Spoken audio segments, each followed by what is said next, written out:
Hello everyone, my name is Ariel with Algo. I'm a pre-sales engineer here, and today we're going to be talking about multicast zoning. This is a feature that applies to most Algo, the line of Algo AP endpoints.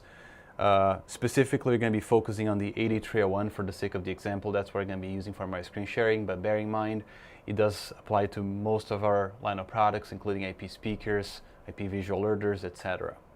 Okay, so let's dive right into the web interface.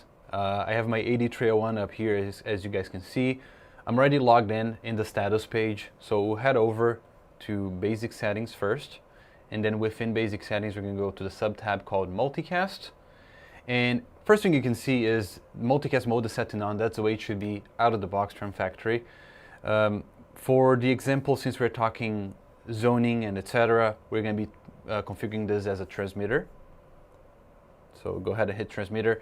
As soon as you do that, you can see multiple options show up underneath it that are applicable to transmitter mode. Most of the settings can generally be left untouched. We will focus mostly on zoning today. First thing to keep in mind is by default, when we open this box here, you only have the option of 9 different zones, although we support actually up to 50 zones. These additional 41 zones are hidden by default just to avoid overcomplicating the web interface, but bear in mind by enabling the setting here called basic and expanded zones, we get all 50 underneath it, right? I'm going to go back to the traditional 9 zones, the basic ones, because again, it's just more commonly used that way, but additional zones could be configured. Once we get in here, there is a couple different ways of doing zoning, and it really depends on what is the exact application also. But generally speaking, for paging, you can do zoning by extension, meaning I need 5 zones. It's 1 extension per zone, 1-to-1 mapping. Or it's possible to do what's called DTMF selectable zones, right? When I set it to single mode, that's when I'm doing zoning by extension.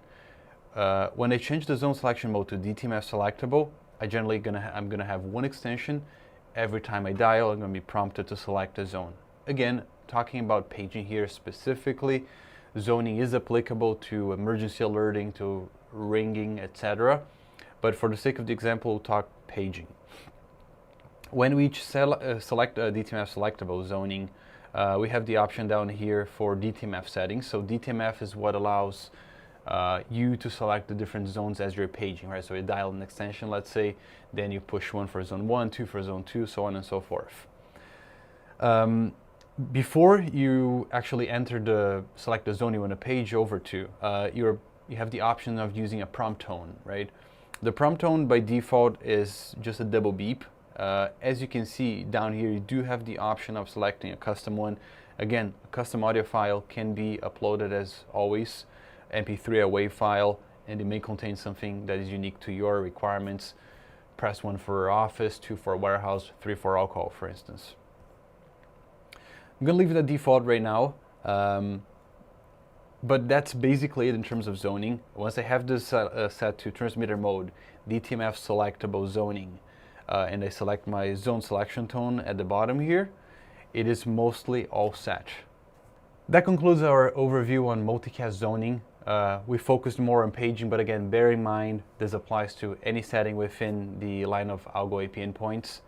Thank you for your time. For any questions or if you need support, please contact the Algo team.